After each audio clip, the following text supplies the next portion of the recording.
नवरात्रि एक प्राचीन हिंदू पर्व है जो माँ दुर्गा की उपासना और शक्ति का प्रतीक है। ये पर्व मुख्य रूप से देवी दुर्गा के 9 रूपों को समर्पित होता है, जिसमें प्रत्येक दिन देवी के विभिन्न रूपों की पूजा की जाती है। इस पर्व को शक्ति की विजय, आत्मनिर्माण तथा बुराई पर अच्छाई की जीत के रूप में मनाया जाता है। देवी दुर्गा ने महिषासुर राक्षस के अत्याचारों से देवताओं और लोगों की रक्षा करने के लिए 9 दिनों तक महिषासुर के साथ युद्ध किया। इस कथा के अनुसार देवी दुर्गा ने महिषासुर का विनाश किया और संसार को पुनः संतुलन प्रदान किया। इस कथा के कुछ प्रमुख बिंदु इस प्रकार हैं। महिषासुर का जन्म और अत्याचार। महिषासुर एक असुर राक्षस था जो एक असुर और भैंस महेश का संतान था। उसने भगवान ब्रह्मा की तपस्या करके वरदान प्राप्त किया था कि कोई भी देवता, पुरुष या असुर उसे नहीं मार सकेगा।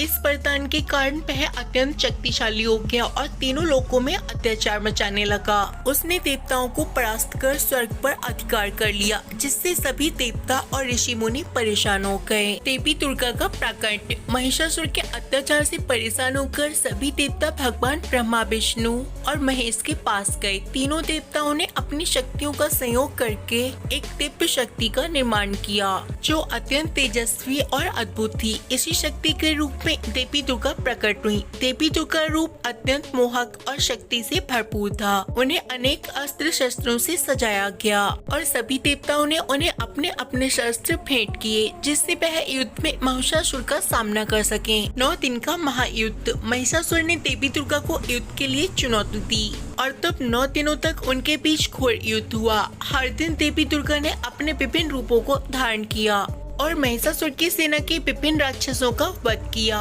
देवी ने अपने अद्वितीय कौशल और वीरता का प्रदर्शन करते हुए महिषासुर की विशाल सेना को परास्त किया। इस युद्ध में देवी के विभिन्न रूप सामने आए, जैसे शैलपुत्री, ब्रह्मचारिणी, चंद्रघंटा, कुष्मांडा, स्कंद माता, कात्यायनी, कालरात्रि, महागौरी और सिद्धिदात्री। पहला दिन देवी शैलपुत्री का रूप धारण कर महिषासुर की सेना से युद्ध किया। दूसरा दिन देवी ब्रह्मचारिणी ने महिषासुर की योजनाओं को नष्ट किया।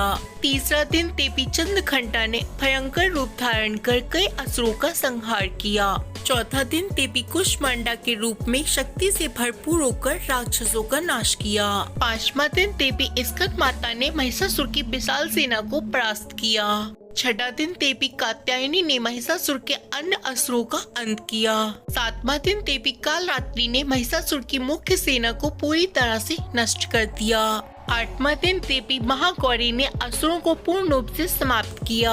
9वां दिन देवी सिद्धिदात्री ने महिषासुर का अंत किया और युद्ध का समापन हुआ। महिषासुर वध। अंतिम दिन देवी दुर्गा ने महिषासुर को उसकी असली भैंस के रूप में देखा और उसका वध किया। इस प्रकार महिषासुर का अत्याचार समाप्त हुआ और देवताओं को पुनः स्वर्ग पर अधिकार प्राप्त हुआ।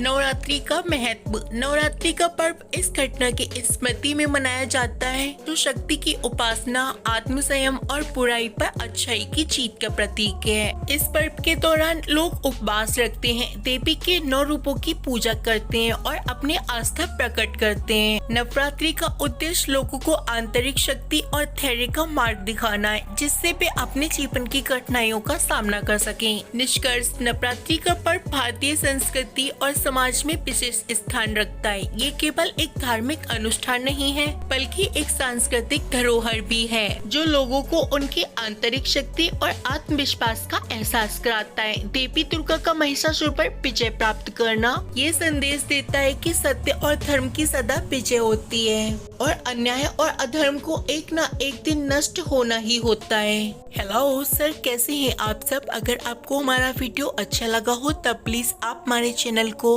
लाइक, शेयर, सब्सक्राइब जरूर करें, जिससे कि आपको हमारे अच्छे वीडियो जल्द से जल्द आप तक जल्दी पहुंच जाएं। थैंक्स।